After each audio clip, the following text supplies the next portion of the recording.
Bob, I think the Retropie is the best way to play games. Bruh. You know PC is the way to go, noob. Oh no. I hear some crybabies. Why did you build your own arcade cabinet, you fake gamers? Get with the times, it's 2020. FPGA is the only way. I am poor and so I think the pie is the best. I'm sorry son, but playing the original hardware is the only way to play. Nothing can beat the feeling of real hardware. Oh, shut up! Good day, guys. Austin here. And in this one today, we are taking a look at hardware. How interesting is that? Now, the main thing that I want to get out of this video today is kind of bringing you up to speed of what is available out there right now for us to enjoy our games. Whether that be from classics from 30 years ago all the way up to modern gaming. There is different scenarios, different budgets, different kind of setups and different kind of viewpoints that many people like to follow. There is no right answer in all this. It all depends on you, the user, which is best for you. Whether that be because of the budget, whether that be because you've got an understanding family that allow you to set up all these consoles from 30 years ago underneath your TVs. Whether that be because you've got a supercomputer or you want to invest in it just to get the most out of and push 4K resolution on every game that is possible. Maybe you really want to home in on that accuracy and go down the FPGA route. Then, after spending all this money, somebody will always pop up and say, well, we can just put that in the Raspberry Pi. And to be honest, they're true. It is the way that it is. There is no right answer to this. A lot of the time we're playing games from 30 years ago, and all as the important thing is that you are having fun. I'm not trying to sell you anything. I'm not affiliated with any companies. The only thing that I care about is getting you guys up and running with games. So what I want to do now is kind of bring you up to speed. The year's 2020 and there is so many different options available for us. But a lot of that revolves around what is best for your user case scenario. Some of you may just want to switch something on, get up and running and enjoy the games. Some of you want that feel of the original consoles and get that accuracy that you can from playing it on the original hardware. That is fantastic. It all is down to your budget, your suitability, how technologically advanced you are, how far you want to go into the scene, and of course how understanding your family are. So in this video, I want to cut out all the elitism. I want to get you just stuck into gaming, talk about the pros and cons, see what's available out there right now. So if you're just a new user, just coming into the scene, maybe you'll find something just to take and dip your toes into the water, see if it suits you. And for those of you who've been in the scene for a long time, maybe we can dispel some of those myths. Maybe we can find something that you've never even thought about. Maybe we could all learn something today, because every day is a school day around here, even for me. So without further ado, let's get stuck in.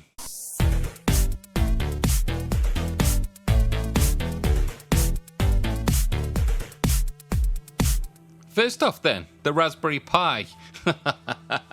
And I know many people are going to turn their nose up to the Raspberry Pi, but it's not like it was. In the year 2020, the hardware itself has come to fruition, and many of the people in the scene who've been coding behind on the software, they've really got the most out of this thing. It was updated, I think it was about 6 months ago now, and what they brought to us for the price of $50, oh, it cannot be rivaled. The great thing about the Raspberry Pi is that I believe it's subsidized by various different governments and organizations, because it is a completely educational bit of kit. It does bring modern technology into the home for pretty much the most affordable price that you can get. Outside of gaming, I mean, you can run these to make a home network server. You can run ad block throughout your whole network, so anybody on your network browsing the internet gets no more dodgy pop-ups or advertisements. It can be an alarm system for your house. It can be a media server, so everybody running whatever movies through whatever server you've made can actually experience movies streamed over your home network to any room throughout the house. And of course it can be a desktop, so you get all the functionality that you would get from a PC costing 3 times the amount into a little tiny box that you can browse the internet on, you can do word processing, you can consume media. It can just be a desktop environment for you to get the most out of it. And what's great for me is that it's an awesome experience for the entire family. People can learn to code. However, from a purely gaming point of view, things have progressed so much, and it is so good to reap the rewards. Of course, as we talked about, the Raspberry Pi got updated about 6 months ago. Then, obviously, it's taken a while for the software to catch up to it. It's only now that we're reaping the rewards of people's hard work actually configuring it and getting to get the most out of this newest hardware. So unless you've played on it recently, you don't know what you're missing out on. A lot of the hard work that went into setting up gaming setups on these Raspberry Pis has been taken out. As we talked about with communities making all these different add-ons and setups that you can do outside of gaming, the same thing has happened in gaming.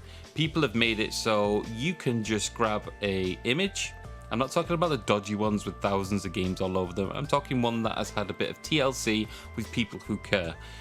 You grab it, you put it on an SD card, you throw it inside your Raspberry Pi, you turn it on, you link it to your network, so then you can simply just drag across all the games that you love from your childhood into the correct folders, switch it off, switch it on, and that is it. You're up and running.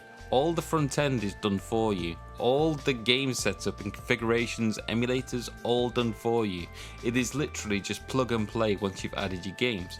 And if something breaks, turn it off, turn it on again, and just straight back to how things should be. Just working. It turns a cheap, tiny, affordable piece of hardware into an awesome bit of gamey goodness. Of course, for those of you who really want to go down the rabbit hole and get things working to the way that you want it, all those options are already there for you. You can change the resolution, you can add textures, you can change whatever settings you want inside the emulators. In terms of the front end, you can completely theme it however you want, and of course you can choose a different front end to suit your taste depending on how you want things set up. You can add background music, you can add your own art, you can do whatever you want to your heart's content for those of you who want to go far more advanced. Now, when it comes to games and what systems it can run on the Raspberry Pi, I think a lot of you are going to be happy with what it can do. In fact, I would say that up to PlayStation 1 and down, you're going to have not much of a comparison between that and a $3,000 PC. Of course, you're not going to be able to push things to 4K resolution and take advantage of some of the more accurate emulators and settings upon those emulators, but for those of you who just want to play casually gaming, there is no difference whatsoever. There used to be a big rumor going around that they were slow, they were laggy, they were glitchy, and when it first started out, yes, of course they were. Just didn't have enough power to push. But with the advancements of the hardware and the advancements of the software and people working behind the scenes to get all this up and running, it is amazing the progress that they've made to just make this a complete gaming experience. You will see a hell of a lot of enjoyment just running games on this system. The one place where I think it kind of falls flat is obviously the more advanced systems. There has been a lot of progress that's been made. There's a lot of settings that you can tweak in emulators to get that lag down to a minimum, and in a lot of cases it's comparable to even emulating this on a Switch. The only thing is that in some of those more intensive games, what happens is you get a lot of variation in that lag. Now, this is something hard for me to explain because it's something that you feel rather than what you can see.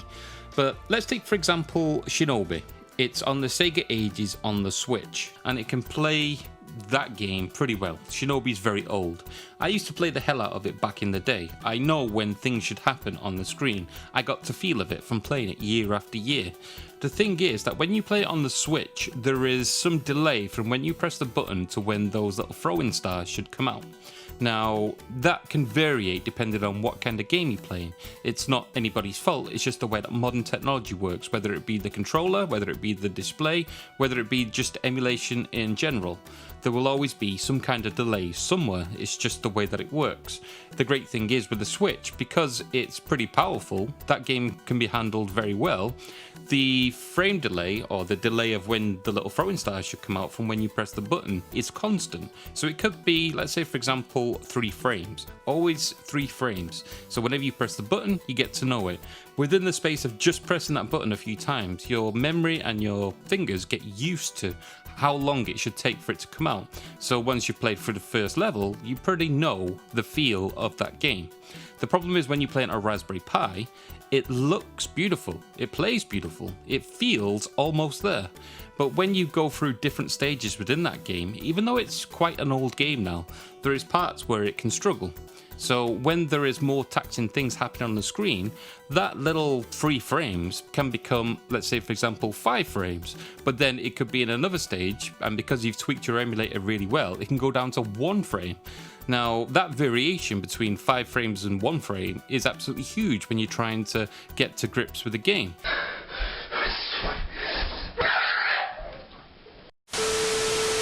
Now, I know I'm being very nitpicky here, but you have to go into the Raspberry Pi with realistic expectations. It's not the ultimate gaming device, it's not what it was developed for. It's just awesome that we have got kind of that power and those people out there to put the time in to make all this possible. In terms of hardware, it can do more. The problem is that it's still early days in development to get those GPU drivers, to get the kernels, to get everything ported over, updated to take advantage of it. So as the months and years progress, we will see more and more improvements, more systems, more of these games really starting to tie things down. Right now, playable and very enjoyable, I would say any systems that are 8-bit, any systems that are 16-bit. The Neo Geo games and the PS1 play like a dream. The PS1 for me plays better than the original console just because of the graphic enhancements that you can put to it. I'm not saying put all filters all over it. PS1 is a little bit janky nowadays, let's put it that way, but the games are fantastic. When you start to see the limitations with this is the Nintendo 64, the arcade games, the Dreamcast and the PSP. You really gotta have to attack that on a game by game basis, do a lot of tweaks, do a lot of fiddling just to get many of those even playable. But for $50, nothing can even touch this. But just in case you did want to go down a different route, there are other options available to you with more power, giving you more types of games. Other options that have got great support are the Odroid. They have an awesome team that make front ends, that configure these emulators, do all the hard work for you, just like the Raspberry Pi. There is also the Latte Panda Alpha, which is basically like a Windows 10 mini single board computer. Got the power roughly of a mid-range laptop. That's the great thing about these little single board computers. You can do anything because they are so small, and now they're getting so powerful. For me, everybody should own at least a Raspberry Pi because that offers so many gateways into so many possibilities, and it really gets your noggin a thinking.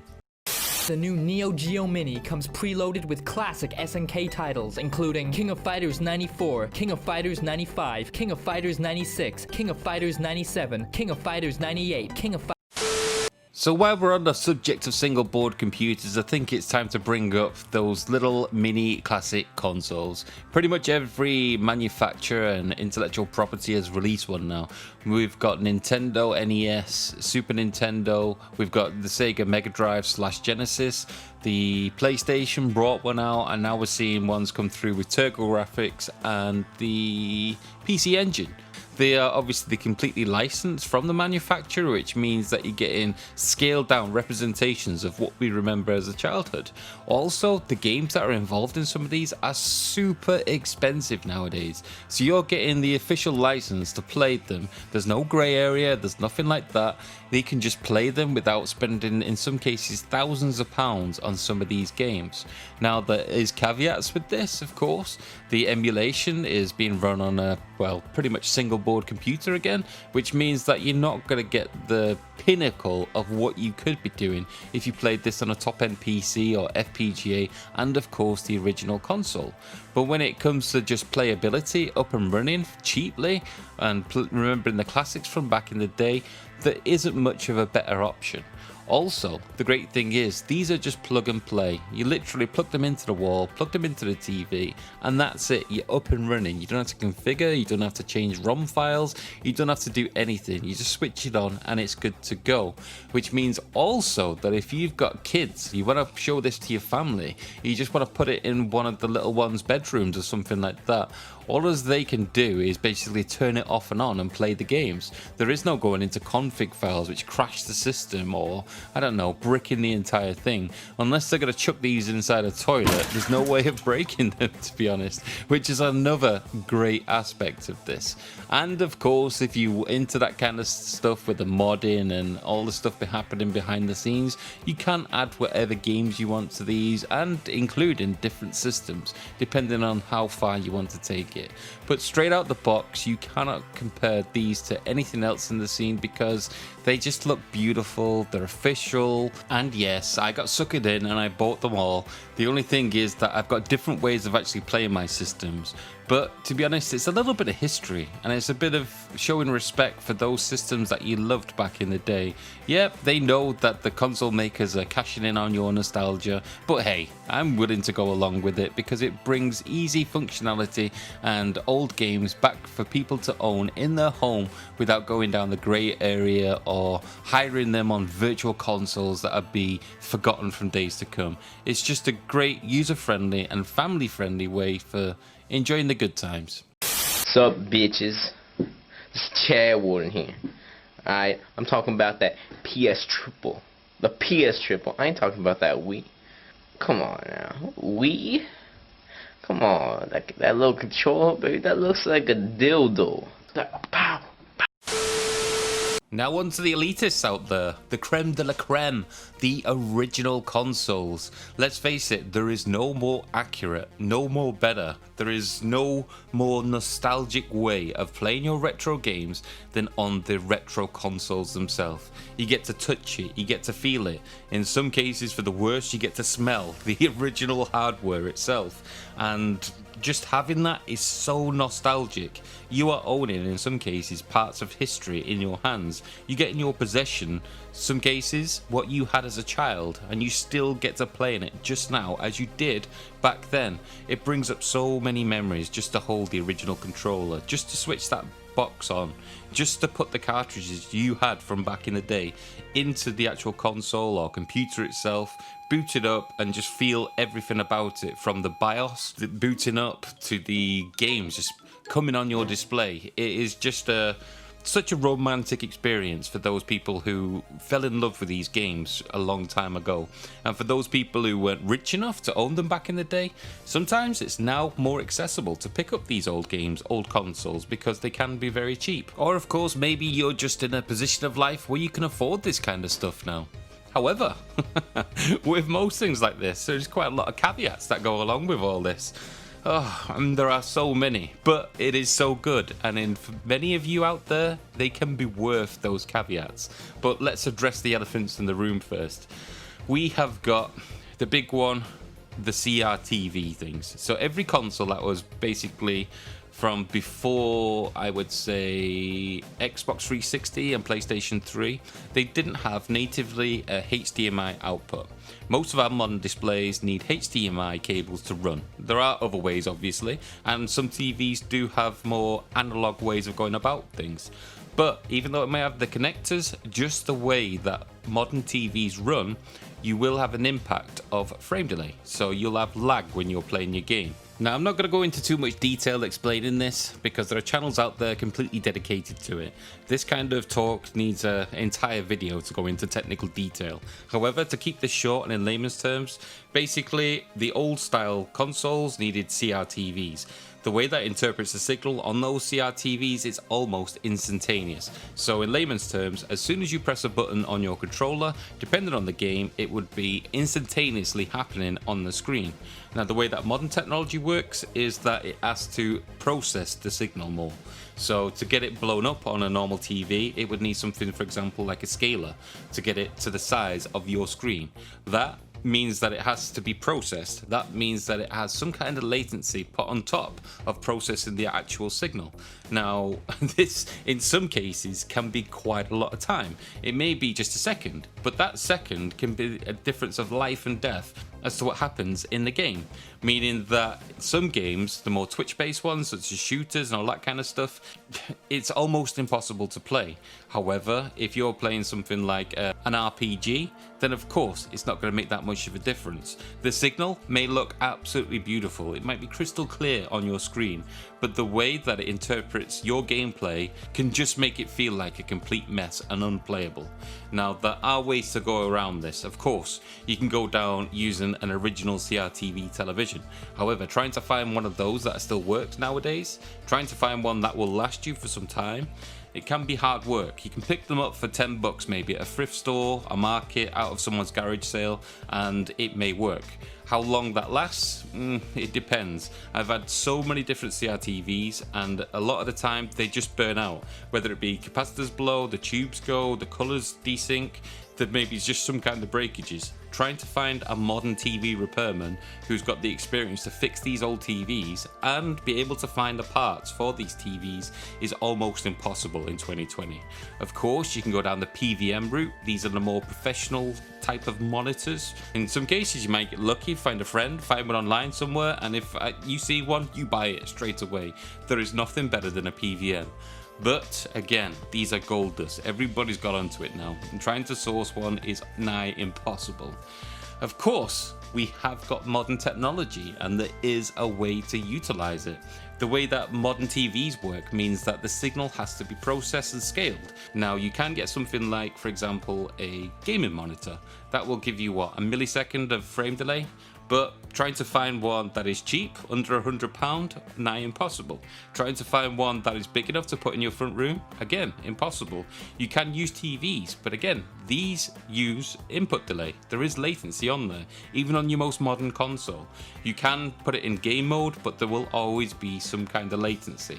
Now, I'll point you to a channel, it's Retro RGB. These guys are fantastic at what they do. There's bountiful, limitless information regards to what kind of TVs is best suited for you, and of course you can buy third-party devices such as the OSSC, the FrameMeister, and the RetroTink, for example.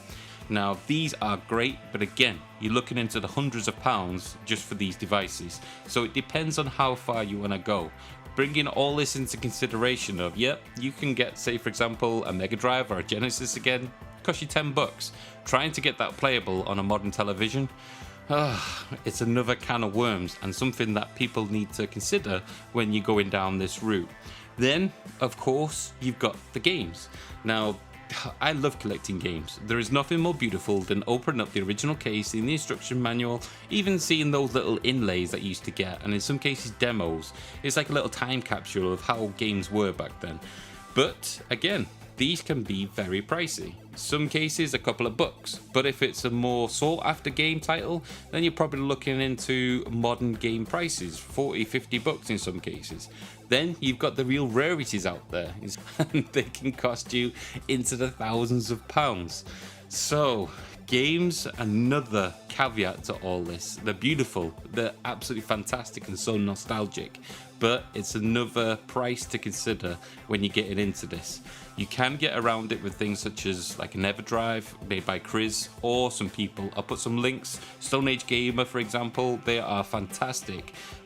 Getting the original games onto a cartridge that you can put into your console, and they work absolutely flawlessly in most cases now. Technology has really advanced.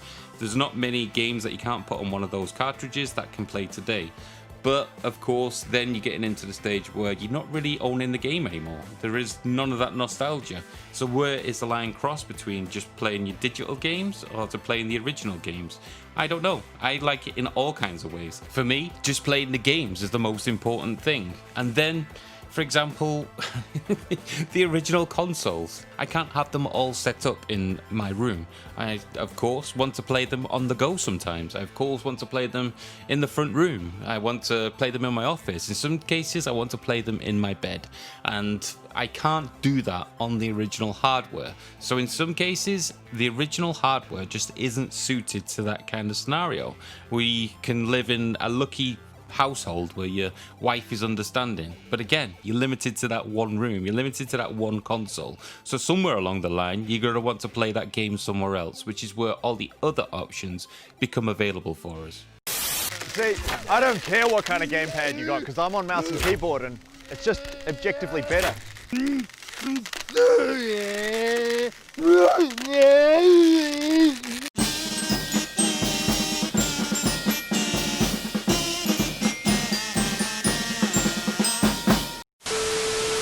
And now on to the PC Master Race.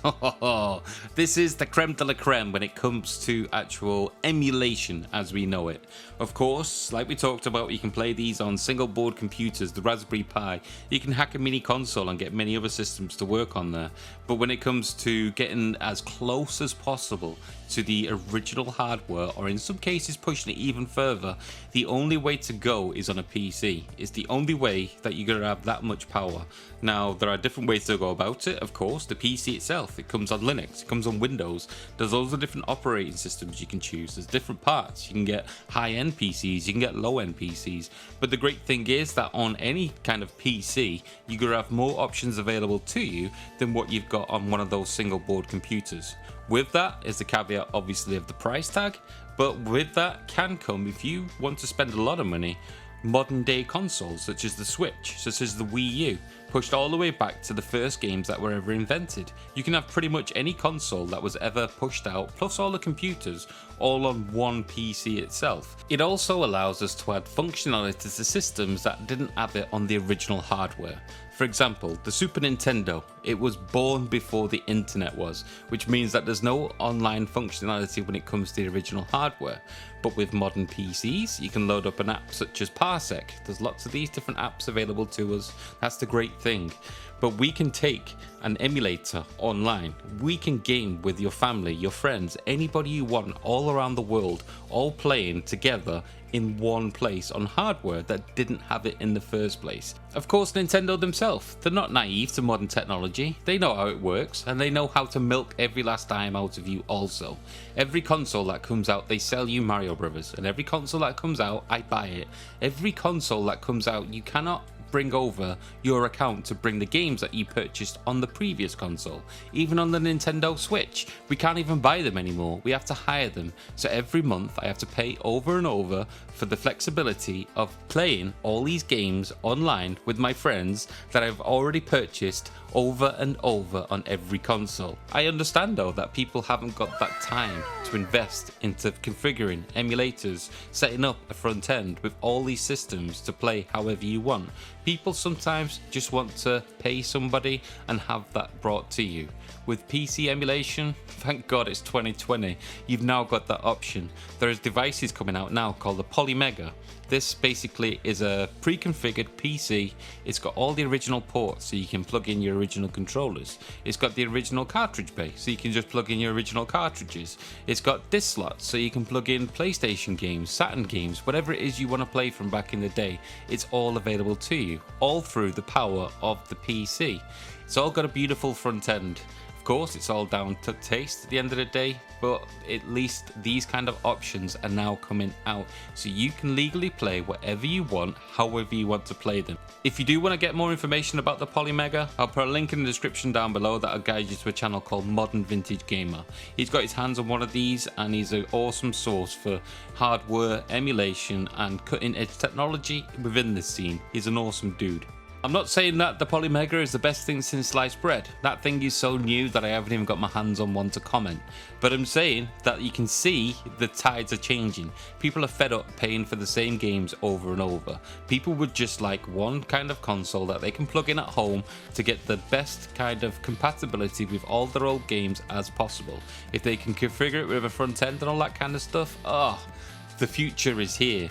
Now, I myself will show you how to set up emulators to your heart's content. We'll go into so much detail that you can push them to the absolute limit. I'll show you how to get many front ends out there, all configured so you can sit back on your couch and just play the games as they were intended or pushed even further. I'm not affiliated with any front ends, any emulators, any consoles or any party in particular. In fact, I'm not sponsored by anybody. However, the only thing that's important to me is getting you guys set up and playing games. So as much as I would like to blow more smoke up a PC's ass, there is very much huge caveats that go along with this also. Big ones in terms of graphics and huge ones in terms of sound. First off, the graphics. The emulation is only as good as the developer. Now that doesn't mean that the developer of the emulators don't care or that they want to get inaccuracies. Sometimes it takes years and sometimes decades to get accurate PC emulation, and even then, the quest never ends. You can never get as accurate as possible, just due to the limitations of PCs in general. Software and hardware in some cases aren't compatible with the original hardware, but developers will always strive to get as close as they can to it. In other words, low-level emulation. At the very beginning, you'll end up with probably high-level emulation, where people are just trying to get games to work, but by no means are these accurate to the originals, whether they be color codes, whether they be actual graphical glitches, whether it just be inaccuracies in general. But those kind of things take hard work, so as accurate as they try to make them, there will always be some kind of inaccuracies. It's just the way that emulation is, but every day we get one step closer. The other thing, of course, is sound. Now, most people are going to run emulators through a Windows operating system. The way that Windows works and deals with sound is absolutely horrendous. For example, putting a microphone to your PC, set it on live. You will more than likely find out that there will be some kind of lag from when you talk to when you can hear. It's just the way that hardware and software on a PC works, especially when run through Windows. Windows uses its own little drivers that automatically get configured and set up. And in some cases it can be a huge issue in lag when it comes to sound. So from input to output there is a delay. You can negate this in some cases by installing features such as ASIO drivers, cut down on the buffer and try and get that delay as low as possible. Sometimes this needs pretty powerful computers, or it needs very specialist equipment in order to do this. Sometimes you're just lucky and you can get away with it. It depends on your hardware. But these are all considerations that you gotta take up. In some cases, even if you do use this kind of software, get the buffers down, all that kind of stuff, you find out that other programs other than emulators no longer work. It's just compatibility in general with Windows. It's a pain in the ass. So I just want to put it out there. There are these limitations and there are plenty more. By no means is the PC an all singing, all dancing best way to do everything. It's not. It comes with huge limitations. But it is the most compatible out there to play as many systems and consoles and computers as possible. But you have got to consider all these kind of drawbacks in terms of accuracy, in terms of frustration, and of course just the way that emulation is. It's the way that it works.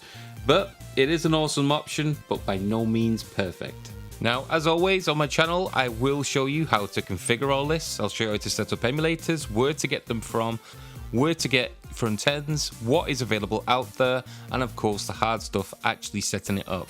I don't charge anything, and in most cases everything is free, of course, except for the games, and in some cases front ends, and very extreme cases maybe emulators, but I'll always give you a free option for everything. For me, I think that the PC is probably the most rounded out of all these options that you've got.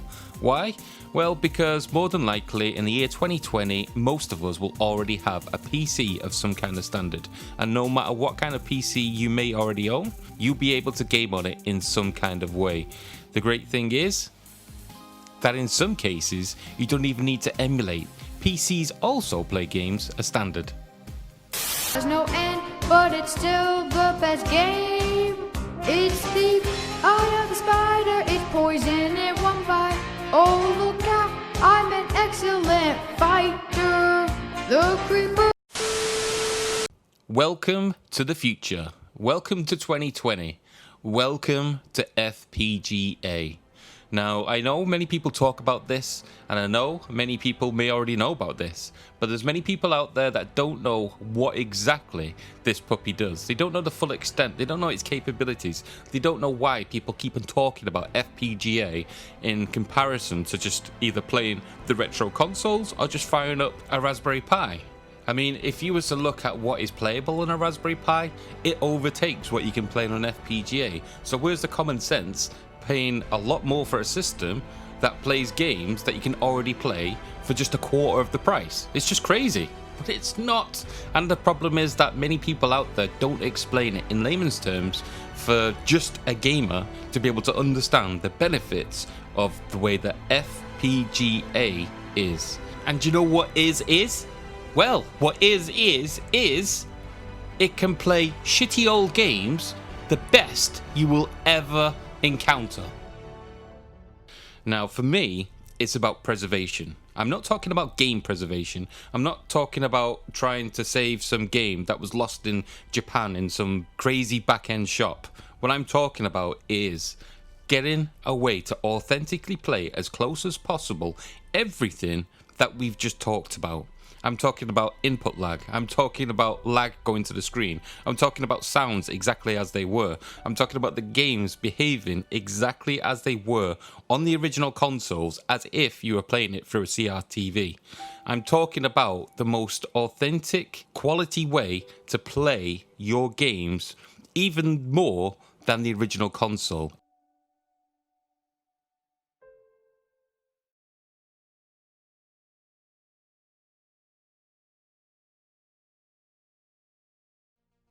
And I know many of you will be saying heresy. They'll be shouting from the rooftops from miles to come about what I've just said. But that is true. Due to the limitations in 2020 and the way we have to set up even our authentic, nostalgic retro consoles, they all have an impact on the way that those games are played. They're nothing like they were back in the day, unless you're willing to go down that route of paying for every console, every game, getting the CRTV and setting it up exactly as it was when you were a kid. This is the only way to play them as they were. So like I said, this isn't game preservation. For me, this is gameplay preservation. We've all played those older games, especially from systems such as the Nintendo. Now, you can play Ghosts and Goblins on a Raspberry Pi. Awesome game, amazing. You'll never complete it more than likely. There's too many glitches, there's too many inaccuracies. It is so hard to get that timing right to make jumps in the Turtles games. It's so hard to complete Mike Tyson's Punch-Out because it just doesn't feel as it was back then. There's too much delay, there's too much lag, that just doesn't feel right, it just doesn't look right. All those things put together make some games impossible to complete. Even if I was to run this on a 5+ GHz PC with a 2080 Ti, 32 gigs of RAM, an M.2 NVMe pushed out onto a monitor with 240 frames per second, 1 millisecond response rate, G-Sync enabled, all the bells and whistles you could ever imagine, all running through the most compatible emulator that we have today, it would still have inaccuracies. And no matter how the great gods of developers out there try to get around all this, it will always have some kind of impact somewhere along that chain. It's just the way that modern hardware translates our old hardware. There's no way of getting around it. Now, of course, with that kind of setup, you're going to have a hell of time. You're going to be playing a hell of a lot of systems, and you're going to be able to get the most out of pretty much all the games back in the day. Push them even further, like we talked about earlier. The thing is, though, it's just not the same. It just doesn't feel right sometimes. That little frame that didn't show up, that little color palette that wasn't right, that little depth that you couldn't explain. Is it because of the game, or is it because of whatever you're playing it on? Now, again, you're going to have just as much fun playing it off a Raspberry Pi. Seen people collect and play retro games all for different reasons. If the reason is that you want to play the games exactly how you remember and get the best kind of performance, best kind of compatibility, the best kind of authenticity and accuracy as to what you had back in the day, utilizing modern hardware that is going to last you for years, future-proof, updatable, and all the bells and whistles that you can get from modern technology, FPGA is pretty much the sensible choice, to be honest. FPGA is basically recreating an entire system. I'm not talking about the software, I'm talking about the actual hardware. Recreating it into a language or code that can then be placed onto a single chip so that then can become that system. To delve even deeper, the way this happens is each system is made up of various different components, as I'm sure you'll know. Let's take, for example, the Sega Mega Drive. That was an awesome bit of kit from back in the day. However, to make a Sega Mega Drive, you need something that will make the graphics happen. You'll need something that can make the sound happen. You'll need a CPU. You'll need all the different various bits of components all put together in its very much unique way to make up a Sega Mega Drive. That means that each one of those individual components needs to be completely translated into this language and then put onto these FPGAs. So, to take one component, for example, let's say the Motorola 68000. Awesome little chip, and that was utilized in many different systems, such as the Atari ST, obviously the Mega Drive, the Neo Geo, the Atari Jaguar. It was utilized all over the place. It was very popular. But to get that translated into some kind of code, somebody has literally got to go through either the schematics of that chip itself, each and every trace, each and every component that makes one of those up, and translate it into code. If that isn't available, whether it because the plans have been lost to time, or maybe the developer themselves have never given that information out, people can literally, under a microscope, peel back the various different layers that make up that chip and recreate it utilizing the actual eyes and translating it into code that way. You've got to do that with each and every component that make up every console, every system, every arcade, every computer that you want to get working. The crazy thing is, like we talked about, the Motorola 68000 chip was utilized in various different machines, arcade cabinets, computers, consoles, so you can use that same bit of code over and over in different systems to make up an entire system. It's a snowball effect. The more of these little chips, the more of these different processes, the more of all this hardware that gets translated into FPGA, the more people can use it in their systems that they want to make. It's an entire ecosystem which is like a snowball. The more is made, the more people can add to it. The faster these systems come out. And now, as this scene is maturing, we're almost seeing new systems, new consoles, new computers, and new arcades being released onto the FPGA platform near enough on a daily basis. And for me and you guys, that is one beautiful thing for the future. Okay, so now we know what FPGA is and the goodness about it. How do we actually get our hands on getting all this technology, all this advancements, all this in our lives? Well, there's different roads you can go down. The FPGA has actually been around for some time. In its early years, I believe it was implemented on the Retropie 5. I wouldn't really go down this route, although you're paying for what you get. It's nowhere near the kind of accuracy or compatibility like we've just been talking about. Those are the early days. When it comes to actual quality FPGA devices to the level I've just been referencing, I would say for a one-off, the analog systems are absolutely fantastic. Those are the Analog NT. They did a Super Nintendo version and they did a Sega Genesis. There may be some others out, and I think they are soon to be releasing the handheld devices. Those look absolutely fantastic. Me, myself, I don't own any. Those are too pricey for me. I would love to own one, but I just haven't got that kind of financial backing to go out and spend on all those consoles. They are very expensive, and I would say they probably are for many of you guys out there. For those of you who want to get the full resources and cutting edge technology of what is actually happening in real time, I would go down the FPGA MR route. Now, this has become quite mature. It's open source, so many people are working on this all around the world, and like I said, many of the systems are breaking on an almost a daily basis.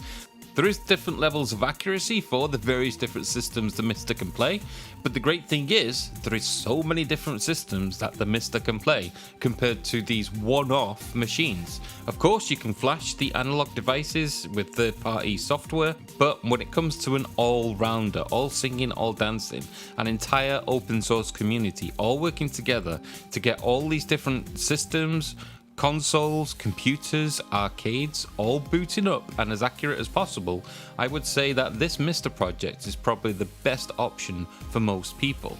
As it is open source, lots of people from all around the world have got different loves for different systems. So luckily, quite a lot of the most popular systems that we remember from the 8-bit, 16-bit, the early computer days, and many of the early arcade games, including Neo Geo, they are all now as accurate as the original hardware, or in some cases, even better in terms of features. You see, not only is the program, the language, all the features inside of it open source, so is the hardware itself, which means that you can pretty much have any add-on to have any functionality you wish coming out of it. So you can plug it into a jammer harness, for example, and play it inside an arcade as if it was a cycle accurate actual arcade board of whatever game you want to play. You can just use a controller and have it as a consoleized system, whether it be the original controller that you want to play on or even a Bluetooth device. In terms of output, it can be HDMI, 24 kHz monitor, 60 frames per second CRTV. It can be whatever you want because it's all open source, and you can pretty much buy whatever you want to transform it into whatever hardware you want it to be. The only one thing that is proprietary and you pretty much have to buy is the brains itself. It runs on a DE10 Nano. I believe that this comes from Intel, and it runs on a Cyclone 5 chip. That is the FPGA itself. This comes as stock with HDMI out, so at least you can plug it into a TV or monitor to get you up and running. It also has a SD card slot, so you can plug some operating system or games onto there, and it comes with a mini USB, so in some way you can get a controller, keyboard, or some kind of input to get you up and running with most of the systems that you would want to play. But if you want to get every system, every computer, every arcade, every console that you could ever imagine working on this board, you are going to need the RAM. Now this goes up to 128, and I would encourage you to actually go that far because it does future-proof yourself. It is the most expensive obviously out of them all, but this gives you everything that this system can play. I'd also say if you want a bit more functionality, go for the I/O board. This will give you the on and off switch reset, which isn't that important, but for those of you who want to use monitors, it will give you more ins and outs in terms of adapters, compatibility, such as VGA and all that kind of stuff. Depends on what you want to add to the system or how you want to have it set up.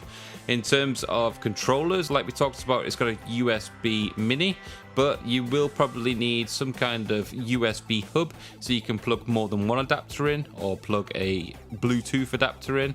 It is Wi-Fi, it is Bluetooth, it is compatible with most of those devices, so you can get a lot more features by adding that kind of thing. Now, like I said, the DE10 Nano will probably bring you up to 100 to 130 UK pounds, depending on where you are in the world with shipping and all that kind of stuff. The prices of all this coming together will be different. Me, myself, in the UK plus shipping, it probably came up to 270 UK pounds. I'm sure for those American amongst us, it will probably be a lot cheaper, and depending on where you are in the world, you could beat me or you could be spending more money. I cannot comment, I don't know. But I'll put links in the description for trusted places that sell all this, and of course for more information along the lines if you want to go into more depth. I will be covering FPGA, not just the Mister, but I will be forking out for the analogs moving forward, and I just really want to get my teeth into FPGA in general. There's a hell of a lot to cover, a hell of a lot to catch people in, and there's a hell of a lot more depth that I could go into with this. It's just that this video's gone on forever, so at the end of the day, that's FPGA.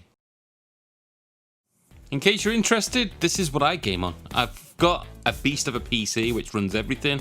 I've got all the consoles you could ever imagine, but this is my little go-to machine that runs everything that I could ever imagine all in one place. It's a FPGA, which means that it's everything we've just talked about, plus it links up simultaneously with a PC, all inside this little keyboard. I put it inside an Amiga 1200 because that's the computer that is most iconic for me. Plus, I wanted something that actually has a keyboard because most of the things that I play are keyboard related. It isn't been destructed, there's no Amiga that's been torn to pieces, it's all recreated parts, and even then I've also 3D printed a shell on the inside so everything attaches to that in case anything did get damaged by me putting things inside of it. It just kind of I don't know, seals the deal. It's all running for a CRTV, and in terms of controller, I've got an arcade stick, which is completely modded to the kind of buttons and sticks that I like. Plus, I've got an official Super Nintendo that I've modded myself to give a wireless bit of approval. That's done with the 8-bit Do mod. I'm not sponsored by them. It's just my choice of controllers for all this. I either like to keep it official or something that just gives me that little glow inside. So that is it. Oh yeah, I've got a tank mouse. I don't use it because who likes balls at the end of the day? The wireless one is more than adequate. And other than that, that's about it. Jesus wept. That is 3 weeks it's taken me to make this video.